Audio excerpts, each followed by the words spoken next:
is the 2008 question 7. It's from the credit paper. So roughly about 6 marks for this, I think. A hospital technician is working with a radioactive source. The graph shows the activity of the source over a period of time. So activity really means how radioactive something is. You know, how many radioactive particles it's given out every second, and that's usually measured in becquerels. In this case, it's kilobecquerels. State what is meant by the term half-life. So the term half-life is the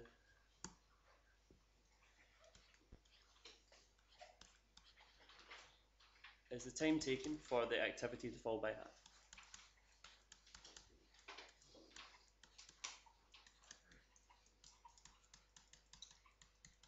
For the activity to fall by half. So some people said that in a few different ways, but as long as it's pretty much the same as that, then that's your correct answer for part 1 then.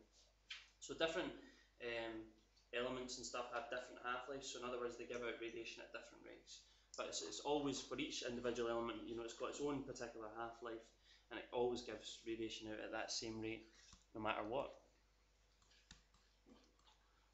Part 2.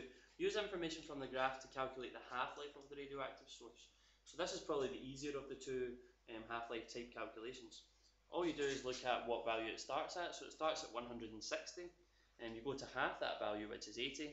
You go across to the graph, and then you go down, and that will give you the time taken, and that lines up with 6. So your half-life here is 6 hours. You'll only get 1 mark for that because it's quite a simple calculation.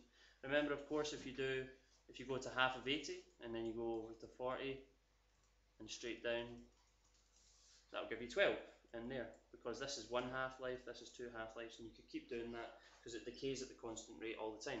That's why the curve is like this. That's why it's not, you know, all over the place. It's a nice smooth curve to indicate that, you know, it decays at a constant rate. Part 3. The initial activity of the source is 160 kilobecquerels.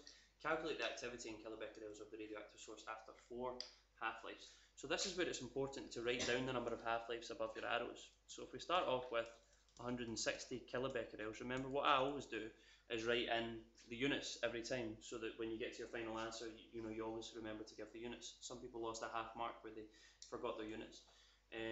Also, some people did a few too many half-lives. So that's 1 half-life, and we're looking for 4 in the question here. So half of that is 80 kilobecquerels. After 2 half-lives, that is 40. After 3, that's 20. And after 4, that would be 10. So you'll get all the marks just for writing out like that, but you might want to say 10 kilobecquerels just at the end to make it clear. So after 4 half-lives, the activity is 10 kilobecquerels, because we know what the half-life is. We're not really asked to figure out what that is. It's 6 hours. But after 4 half-lives, you know, 6 hours each time, it's going to go down to 10 kilobecquerels, because every half-life the radiation falls by half. Part B, again, this is where most people kind of tripped up.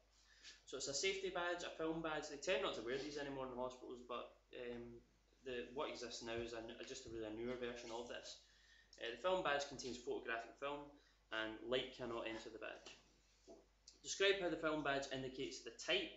So you've got to explain how it indicates the type, which most people were able to do, but the amount of radiation most people did not get. So you look at the windows here, that's an uncovered window, so there's nothing in it at all. The photographic film is pretty much exposed.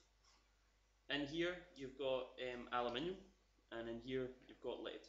So what these 3 materials are doing is screening out different types of radiation. So you can really tell what the type of radiation is by which window turns black. Because we know that X-rays turn photographic film black. All radiation types do that, including just visible light. So the type of radiation, you can tell the type of radiation by which window has been blackened.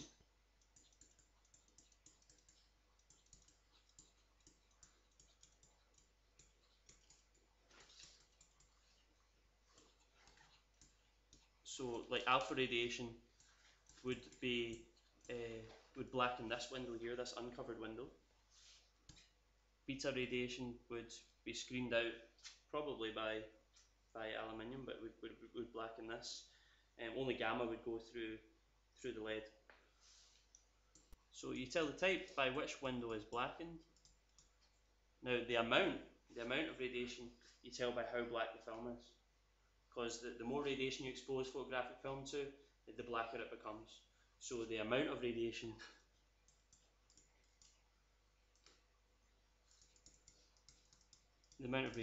from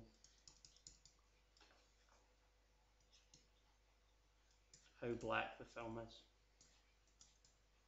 So like visible light would turn photographic film